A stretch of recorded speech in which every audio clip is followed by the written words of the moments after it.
ओम शांति। आज 2 नवंबर 1987 बाप दादा के अव्यक्त रूप के चले हुए मधुर महावाक्य, जिसका विषय है स्व परिवर्तन का आधार सच्चे दिल की महसूसता। आज प्यारे बाबा ने इस मुरली में महसूसता की शक्ति, परिवर्तन का आधार कैसे है, इस बात को स्पष्ट किया है। बाबा अपने सारे झाड़ को देख रहे हैं। दैवी झाड़, ब्राह्मण बच्चों का झाड़, जिनको बाबा पढ़ाते, बाबा कहते सच्ची दिल से बाप के आगे अपना सब कुछ स्पष्ट कर देने से आप अपनी कमजोरियों से मुक्त हो सकेंगे। आइए मुरली सुनते हैं और उस पर मनन और चिंतन करते हैं। कल्प वृक्ष के हर चैतन्य पत्ते का पता रखने वाले रहम दिल बाप दादा अपने बच्चों प्रति बोले। आज विश्व परिवर्तक, विश्व कल्याणकारी बाप दादा अपने स्नेही सहयोगी विश्व परिवर्तक बच्चों को देख रहे हैं। हर स्व एक परिवर्तन द्वारा विश्व परिवर्तन की सेवा में लगे हुए हैं। सभी के मन में एक ही उमंग उत्साह है कि इस विश्व को परिवर्तन करना ही है। निश्चय भी है कि परिवर्तन होना ही है, अथवा ये कहें कि परिवर्तन हुआ ही पड़ा है। सिर्फ निमित्त बाप दादा के सहयोगी, सहज योगी बन वर्तमान और भविष्य श्रेष्ठ बना रहे हैं। यानी बाबा बच्चों की लगन को देखकर और उनकी पक्के ही दृढ़ संकल्प को देखकर कह रहे हैं। खास इस पैरा में दो बातें हैं और इस मुरली में भी बाबा ने एक बहुत ही गहरी बात बताई है। दो बातें ये हैं कि वृक्षपति जो है वो सारे वृक्ष के पत्ते पत्ते को, पूरा वृक्ष जो होता है उसका हर एक पत्ता भी तो बीज से कनेक्टेड होता है ना, उस पत्ते पत्ते को देख रहे हैं कि सारे ही वृक्ष के पत्ते क्या कर रहे हैं कि ये वृक्ष विश्व परिवर्तन के कार्य में पूरी लगन से लगे हुए और पक्का निश्चय है कि विश्व परिवर्तन करना ही है, होना ही है, बल्कि यहाँ तक भी निश्चय कि हुआ ही पड़ा है ना। ये गेट डेप्थ बाबा ने ये बताई है। और फिर बाबा के जब ये पता हुआ ही पड़ा है, फिर भी बनी को बनाना पड़ता है ना। तो ये तो हुआ, निश्चय हुआ ही पड़ा है, पर उसको कैसे उसको करना है, तो बाबा ने कहा केवल सारा काम बीज नहीं करना है। पत्ते क्या करते हैं आप देखिए कि मेनली तो बीज ही पत्तों का भी आधार होता है, फिर भी हर पत्ते का अपना रोल होता है। तब बाबा ने कहा कि केवल निमित्त मात्र समझ करके हुआ ही पड़ा है। तो कोई चीज़ का शोर हो, ये हुई ही पड़ी है, फिर भी करना तो है ना। इसलिए कोई कहे इसकी विजय हुई पड़ी है, ये व्यक्ति फर्स्ट आएगा, लेकिन परीक्षा दे के ही तो फर्स्ट आएगा ना। तो बाबा का ये भाव है कि निमित्त मात्र, यानी इतने परफेक्ट हैं, इतने श्योर हैं, हुआ ही पड़ा है। केवल हाथ लगाना होता है ना किसी चीज़ को, जैसे गोवर्धन पर्वत उठा ही पड़ा है, तुमको सिर्फ उंगली लगानी है, क्योंकि करवाने वाला वो है। आज बाप दादा चारों ओर के निमित्त विश्व परिवर्तक बच्चों को देखते हुए एक विशेष बात देख रहे थे। हैं सभी एक ही कार्य के निमित्त, लक्ष्य भी सभी का स्व परिवर्तन और विश्व परिवर्तन ही है, लेकिन स्व परिवर्तन व विश्व परिवर्तन में निमित्त होते हुए भी नंबरवार क्यों?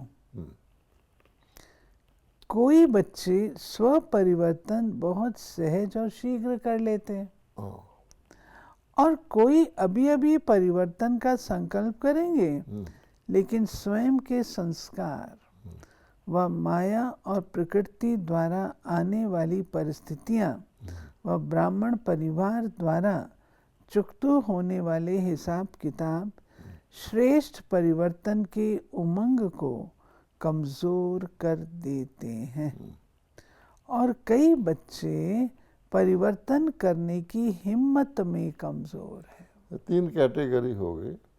एक तो सहज ही स्व परिवर्तन और विश्व परिवर्तन में लग जाते हैं। ये तो हमको पता है कि जितना स्व परिवर्तन उतना ही हम विश्व परिवर्तन कर सकते हैं। दूसरे भी पता है कि निमित्त मात्र ही करना है, फिर भी बाबा कहता है उनको रास्ते में परीक्षाएं जो आती हैं, जैसे मान लो अपने ही पुराने संस्कार हैं या ब्राह्मण परिवार में चुकतू तो हिसाब किताब होता है, हर एक के पुराने अनेक जन्मों का हिसाब किताब चुकतू होना है, तो कहाँ होगा? जहाँ हम रहेंगे हैं। अगर कन्या मायके में रहती वहाँ उसका हिसाब किताब चुकतू होगा, अगर ससुराल में चली जाएगी तो पिछले जन्मों का हिसाब किताब वहाँ भी तो आएगा ना। कोई व्यक्ति मिलिट्री में भर्ती हो जाए, उसके अंदर क्रोध का संस्कार है, वहाँ भी आएगा। तो बाबा कहता है ब्राह्मण परिवार के द्वारा वो हिसाब किताब चुकतू होता है, तो सारा कुछ देख के वो जो होता है ना उनका एकदम निमित्त है, वो संकल्प जो है उसके अंदर कमजोरी आ जाती है। और तीसरा बाबा कहते हैं ऐसे होते हैं जिनमें हिम्मत ही नहीं होती। जहाँ हिम्मत नहीं वहाँ उमंग उत्साह नहीं, और स्व परिवर्तन के बिना विश्व परिवर्तन के कार्य में दिल पसंद सफलता नहीं होती, क्योंकि ये अलौकिक ईश्वरीय सेवा एक ही समय पर 3 प्रकार के सेवा की सिद्धि है। वो 3 प्रकार की सेवा साथ साथ कौन सी है? एक वृत्ति, दूसरा वाइब्रेशन, तीसरा वाणी। तीनों बाबा ने वाह से शब्द यूज किए हैं, यानी इसमें 3 कॉन्स्टिट्यूएंट है, इसके 3 हिस्से हैं, 3 भाग हैं। एक तो वृत्ति। अब किसी भी सेवा में आप देखेंगे कि वृत्ति का बहुत असर पड़ता है। वैसे थोड़ा वृत्ति को एक्सप्लेन कर लीजिए। वृत्ति का अर्थात होता है रुचि, एटीट्यूड, है ना। तो अगर कोई व्यक्ति को कोई भी काम दिया जाए, अब उसकी वृत्ति अगर उसमें पूरी तरह लगी हुई है तो काम पूरी तरह होगा। अगर उसकी वृत्ति और तरफ है या ढीली है तो काम में हल्कापन आ जाएगा ना। इसलिए बाबा कहते हैं कि वृत्ति ही मोटिवेट करती है माइंड को कि कितनी हद तक तुमने इसमें लगना है। मनोवृत्ति कहा जाता है ना, तो ये वृत्ति का कनेक्शन मन के साथ है। फिर वाइब्रेशन, आपकी वृत्ति अच्छी है लेकिन वातावरण या वाइब्रेशन है तो क्या करेगा? आप तेज़ी से कहीं जाना चाहते हैं, सामने से ट्रैफिक आ जाता है, या हवा बहुत तेज़ी से आ जाती है, आप साइकिल चला रहे हैं, हवा अपोजिट डायरेक्शन में आ जाती है तो उसका प्रभाव पड़ेगा ना। और वही हवा अगर आपकी पीछे से आ जाए तो आपकी स्पीड तेज़ हो जाएगी, है ना। वो दिखाते हैं ना शिप जो होता है, शिप के पीछे, शिप तो बहुत बड़ा होता है, एक ट्रिम टैब होता है छोटा सा, वो उसको घुमा दो तो उससे बहुत फ़र्क पड़ जाता है उसकी स्पीड में, है ना। बाद आगे होते थे शिप के ऊपर वो लगे रहते थे पर्दे से, अगर उनको उसमें हवा भरती थी, उल्टे कर दो तो हवा जो है उसको मदद करती थी, अगर हवा अपोजिट आ रही तो सीधे कर दो। ये सिस्टम होता है ना, तो जो वातावरण उसी चीज़ को एड भी कर सकता है और उसी चीज़ को रुकावट भी डाल सकता है, तो उसका भी प्रभाव पड़ता है। तीनों ही शक्तिशाली, यानी वृत्ति का मतलब मनसा है, मनोवृत्ति। हाँ, तीनों ही शक्तिशाली, निमित्त, निर्माण और निस्वार्थ। और इसमें भी बाबा ने 3 ना से ना- यूज किए हैं कि तीनों ही शक्तिशाली हैं, लेकिन उसके साथ निमित्त भाव, निर्माणता और निस्वार्थ। तब दिल पसंद सफलता होती है, नहीं तो सेवा होती है। अपने को व दूसरों को थोड़े समय के लिए सेवा की सफलता से खुश तो कर लेते हैं, लेकिन दिल पसंद सफलता जो बाप दादा कहते हैं वो नहीं होती है। बाप दादा भी बच्चों की खुशी में खुश हो जाते हैं, लेकिन दिलाराम की दिल पर यथाशक्ति रिजल्ट नोट जरूर होती रहती है। शाबाश शाबाश जरूर कहेंगे, क्योंकि बाप की हर बच्चे के ऊपर सदा वरदान की दृष्टि और वृत्ति रहती है कि ये बच्चे आज नहीं तो कल सिद्धि स्वरूप बनने ही हैं। लेकिन वरदाता के साथ साथ शिक्षक भी हैं, इसलिए आगे के लिए अटेंशन भी दिलाते हैं। अब बाबा ने इसमें हर बात क्लियर कर दी कि अगर मैं आपको शाबाश भी दे रहा हूँ तो उसके ऐसा नहीं समझना कि शाबाश का मतलब है कि उसमें बिल्कुल ठीक है, उसमें मार्जिन हो सकता है। आपको आज के काम के लिए शाबाश दे रहा हूँ क्योंकि तुम आज का काम अच्छा करके आए हो। अगर इसके बाद परसों कोई अच्छा काम करोगे उसकी भी शाबाश दूंगा, लेकिन कल अगर अच्छा नहीं किया उसके ऊपर अटेंशन भी खिंचवाऊंगा ताकि तुम लगातार शाबाश के पात्र हो। भाव यह है, एक होती बैटल, एक होती वार। तो कई बार बैटल जीत के आ जाते हैं, लेकिन वो वार जो होती है फाइनल, वो तब जीती जा सकती है कि हर बैटल में हम जीतें। इसलिए भगवान कहते हैं कि कैजुअल सक्सेस, बीच बीच में इंटरमिटेंट सक्सेस, एक है कि लगातार सक्सेस। तो फ़र्क है ना। तो बाबा शाबाश तो देगा। तो बाबा ने कहा, मेरी कई बारी बाबा की शाबाश से समझकर अरबेले हो जाते हैं कि बाबा ने तो मैं शाबाश दे दी ना बस, तो उसके बीच का पीरियड खाली चले जाता है। तो बाबा कहते हैं, अब जो तीन बातें बाबा ने बताई हैं और 3 बातें दूसरी बताई हैं, वो बहुत ही इम्पोर्टेंट है। जैसे बाबा ने वृत्ति बताया और फिर उसके बाद वाइब्रेशन बताया और फिर वाणी बताया। वाणी नंबर 3 है, आप बोल रहे हैं, लेकिन उसके पीछे वृत्ति, मनोवृत्ति कैसी है उसका बाबा ने अगले में जवाब दिया। और उसके वाइब्रेशन कैसे क्रिएट हो रहे हैं, अर्थात उसका प्रभाव कैसा है। तो वृत्ति के ऊपर प्रभाव है, फिर उसके आधार पर जो वाणी निकलती है वो तीनों का कॉम्बिनेशन है। अब तीसरे आगे बाबा ने क्या कहा कि निमित्त और निर्माण और निस्वार्थ। अब बाबा कहता है कि देखो, अगर आपकी वृत्ति में कुछ स्वार्थ है, अर्थात कुछ नाम कमाने का, मान कमाने का, अपनी किसी वो चल रहा है, तो फिर वो असर करेगा।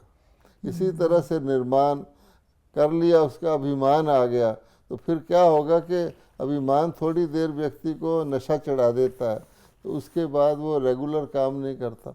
और दूसरा भी अभिमान से अफेक्टेड हो जाता है। मैंने सफलता कर ली, लेकिन दूसरे को पीछे करके या कुछ ऐसा कर्तव्य कर दिया अभिमान के कारण कि वो सफलता टोटल बाकी सफलता में नुकसान कर सकती है। सूक्ष्म बातें बाबा कह रहे हैं, वरदाता के साथ साथ शिक्षक भी हैं, इसलिए बाबा अटेंशन दिलाते हैं। आज बाप दादा विश्व परिवर्तन के कार्य की और विश्व परिवर्तक बच्चों की रिजल्ट देख रहे थे। वृद्धि हो रही है, आवाज चारों ओर फैल रहा है, प्रत्यक्षता का पर्दा खुलने का भी आरंभ हो गया है। चारों ओर की आत्माओं में अभी इच्छा उत्पन्न हो रही है कि नजदीक जाकर देखें। सुनी सुनाई बातें अभी देखने के परिवर्तन में बदल रही हैं। यानी जो बाबा ने रिजल्ट दिखा रहे हैं सारी, कि जो कुछ किया है उसका रिजल्ट तो दिख रहा है ना। जैसे हल चलाया जाता है ज़मीन के अंदर, तो हल चल गया, ज़मीन सॉफ्ट हो गई है। एक होता है बिल्कुल हार्ड ज़मीन, अब हार्ड ज़मीन में आप अच्छा बीज भी हो तो डाल नहीं सकते, तो ज़मीन पहले नरम होनी चाहिए, दूसरा व्यक्ति रिसेप्टिव होना चाहिए। तो बाबा ने कहा वो तो शुरू हो गया, पहले सुनी सुनाई बातों के आधार पर ब्रह्मा कुमारियाँ जादू करती हैं, सुरमा डालती हैं, आदि आदि हैं, तो उसको बाबा ने कहा उसका फ़र्क पड़ा है। वो अब समझने लगे हैं कि देख करके कि ऐसी कोई बात दिखाई नहीं देती। इसी तरह से बाबा ने कहा कि और बातें भी जो लोगों की थी अटेंशन भी देने लग गए हैं, थोड़ा ध्यान उनका कि आवाज़ कानों में पहुंची है, तो बाबा उसको बता रहा है। लेकिन हल चलाने से हलचल तो हुई है, क्योंकि व्यक्ति की अटेंशन आने से पहले और तरफ से अटेंशन जब किसी की दूसरी तरफ खिंचवाई जाती है तो उसको थोड़ा हिलाया जाता है ना, कि भाई इधर देख, तेरा वहाँ उनका ध्यान दूसरी तरफ फोकस है। कोई पीठ करके बिल्कुल खड़ा है तो आप क्या कर सकते हैं, तो उसमें तो फ़र्क आया। बाबा कहते ये सब परिवर्तन हो रहा है, फिर भी ड्रामा अनुसार अभी तक बाप और कुछ निमित्त बनी हुई श्रेष्ठ आत्माओं के शक्तिशाली प्रभाव का परिणाम ये दिखाई दे रहा है। तो बाबा ने कहा ये जो परिणाम दिख रहा है, एक तो भगवान खुद बैकबोन और उसके ब्रह्मा बाबा, फिर कुछ निमित्त आत्माएं जो बाबा ने 6 बातें पीछे बताई हैं, उसको पूरा चल करके ये रिजल्ट लाए हैं। हाँ, पत्ता पत्ता में फ़र्क है ना, एक हो गया कुछ पत्ते और एक है हर पत्ता, हर एक की पार्ट है इसमें परिवर्तन में। अगर मेजॉरिटी इस विधि से सिद्धि को प्राप्त करें तो बहुत जल्दी सर्व ब्राह्मण सिद्धि स्वरूप में प्रत्यक्ष हो जाएंगे। बाप दादा यानी अगर सारे पत्ते मिल जाएं, थोड़ा या कम सहयोग देने वाले, तो फर्क पड़ जाएगा ना। बाप दादा देख रहे थे दिल पसंद, लोग पसंद, बाप पसंद सफलता का आधार स्व परिवर्तन की अभी कमी है। और स्व परिवर्तन की कमी क्यों है? उसका मूल आधार एक विशेष शक्ति की कमी है। वह विशेष शक्ति है महसूसता की शक्ति। अब देखिए बाबा ने बिल्कुल हर चीज़ देख करके हमको बताया है कि ये बात है।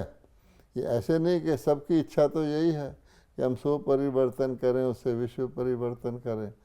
तो करते करते करते बाबा ने सारा रिजल्ट देखकर ये बताया है कि जो तुम्हारे स्व परिवर्तन नहीं हो रहा, उसका कारण क्या? तो स्व परिवर्तन का कारण है, और वो क्या है? बाबा ने कहा कि महसूसता नहीं, जिसको कहते हैं ना किसी चीज़ के अंदर रियलाइजेशन, चेंज आने की बात हो और वो चेंज आने का महसूस करें, सो अच्छी तरह से महसूस करें रियली, तब वो परिवर्तन होगा। कोई भी परिवर्तन का सहज आधार महसूसता शक्ति है। जब तक महसूसता शक्ति नहीं आती तब तक अनुभूति नहीं होती। जब तक अनुभूति नहीं तब तक ब्राह्मण जीवन की विशेषता का फाउंडेशन मजबूत नहीं। आदि से अपने ब्राह्मण जीवन को सामने लाओ। पहला परिवर्तन, मैं आत्मा हूँ, बाप मेरा है। ये परिवर्तन किस आधार से हुआ? जब महसूस करते हो हाँ मैं आत्मा हूँ, यही मेरा बाप है, तो महसूसता अनुभव कराती है, तब ही परिवर्तन होता है। जब तक महसूस नहीं करते तब तक साधारण गति से चलते हैं, और जिस घड़ी महसूसता की शक्ति अनुभवी बनाती है तो तीव्र पुरुषार्थी बन जाते हैं। अब जैसे कोई व्यक्ति किसी स्पीड पे चल रहा है, उसको आप रियलाइज़ कराओ कि भाई टाइम थोड़ा है, तूने पहुंचना है, तो तेज चलना शुरू कर देगा ना। तो बाबा कहते हैं नॉर्मल स्पीड पे चल रहे हैं, जब महसूसता आएगी तो गति तीव्र हो जाएगी। ऐसे जो भी परिवर्तन की विशेष बातें हैं, चाहे रचयिता के बारे में, चाहे रचना के बारे में, जब तक हर बात को महसूस नहीं करते कि हाँ ये वही समय है, वही योग है, मैं भी वही श्रेष्ठ आत्मा हूँ, तब तक उमंग उत्साह की चाल नहीं रहती। जैसे बाबा कहा कि तुमको बताया गया तुम आत्मा हो, अब दुनिया वाले भी सुनते हैं, तुमने अच्छी तरह समझ लिया हाँ मैं आत्मा ही हूँ ना, तो महसूसता आ गई। अच्छा, आत्मा का पिता परमात्मा है, ऐसे ही बाबा ने कहा समय है, कि दुनिया को तो पता नहीं, तुमको बताया गया ये तो बिल्कुल अंत का समय है, संगम का समय है। तो बाबा कहता है एक एक बात जितनी महसूस करते गए उसी अनुसार आपकी गति बढ़ती गई।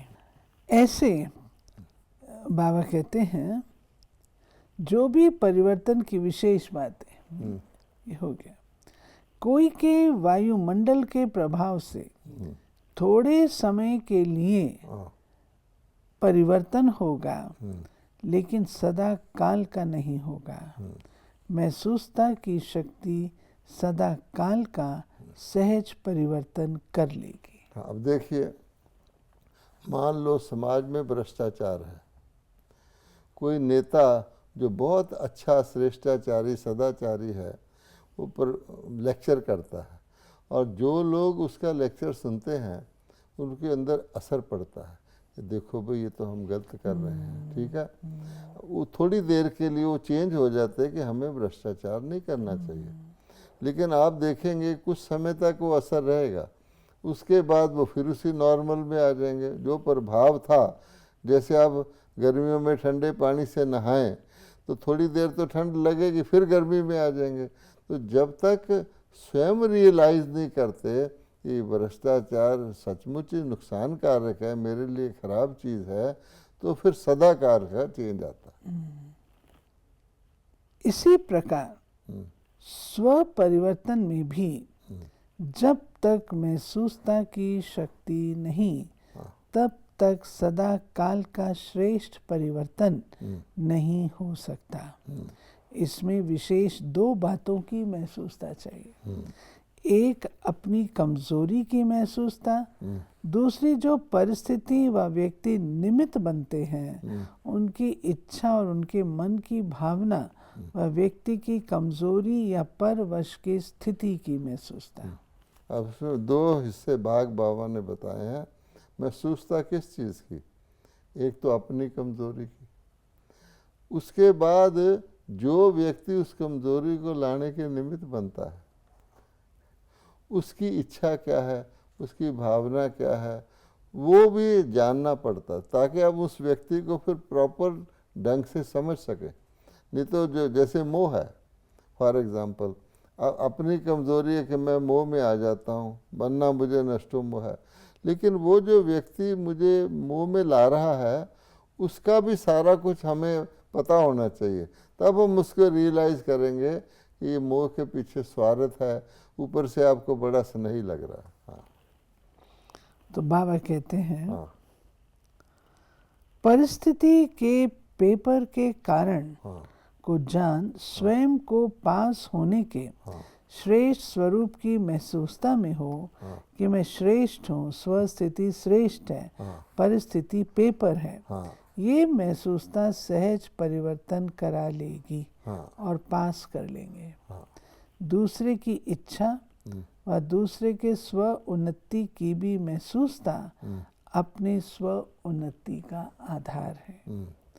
तो स्व परिवर्तन महसूसता की शक्ति बिना नहीं हो सकता। इसमें भी एक है सच्चे दिल की महसूसता, दूसरी चतुराई की महसूसता। क्योंकि नॉलेजफुल बहुत बन गए, तो समय देख अपने को सिद्ध करने के लिए, अपना नाम अच्छा करने के लिए उस समय महसूस भी कर लेंगे, लेकिन उस महसूसता में शक्ति नहीं होती जो परिवर्तन कर लेवे। तो दिल की महसूसता दिलाराम की आशीर्वाद प्राप्त कराती है, और चतुराई वाली महसूसता थोड़े समय के लिए दूसरे को खुश कर लेते, अपने को भी खुश कर लेते हैं। तीसरे प्रकार की महसूसता, मन मानता है ये ठीक नहीं है, विवेक आवाज देता है ये यथार्थ नहीं है, लेकिन बाहर के रूप से अपने को महारथी सिद्ध करने के लिए अपने नाम को किसी भी प्रकार से परिवार के बीच कमजोर या कम न करने के कारण विवेक का खून करते रहते हैं। ये विवेक का खून करना भी पाप है। जैसे आप घात महापाप है, वैसे ये भी पाप के खाते में जमा होता है। इसलिए बाप दादा मुस्कुराते रहते हैं और उनमें मन के डायलॉग भी सुनते रहते हैं। बहुत सुंदर डायलॉग होते हैं। मूल बात ऐसी महसूसता वाले ये समझते हैं कि इसको क्या पता पड़ता है, ऐसे ही चलता है, लेकिन बाप को पता हर पत्ते का है।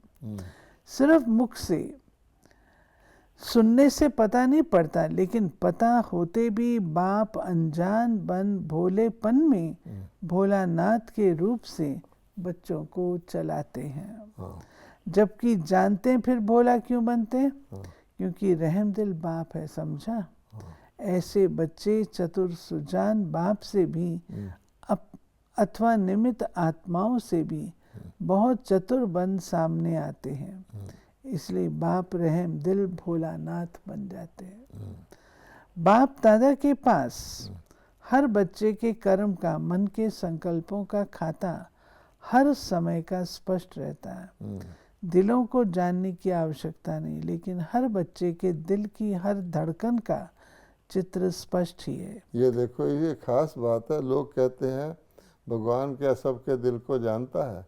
तो बाबा कहता है नहीं, भगवत तो कहते जानता है। बाबा कहता है जानने की ज़रूरत ही नहीं, मैं बीज हूँ, तो बीज को हर पत्ते का रचयिता के तौर पे ज्ञान ही है। जानने की तो जब ज़रूरत हो जब स्पष्ट ना हो। हाँ।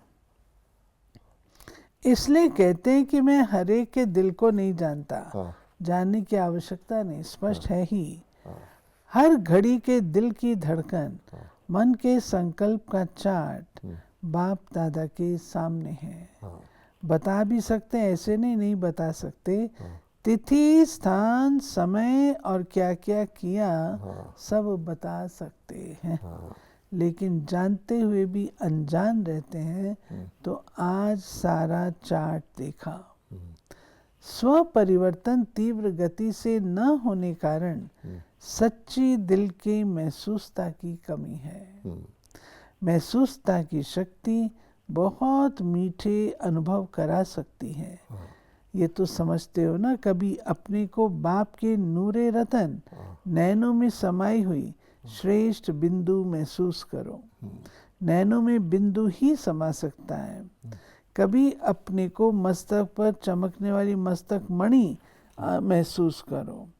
कभी अपने को ब्रह्मा बाप के सहयोगी राइट हैंड साकार ब्राह्मण रूप में ब्रह्मा की भुजाएं अनुभव करो, महसूस करो।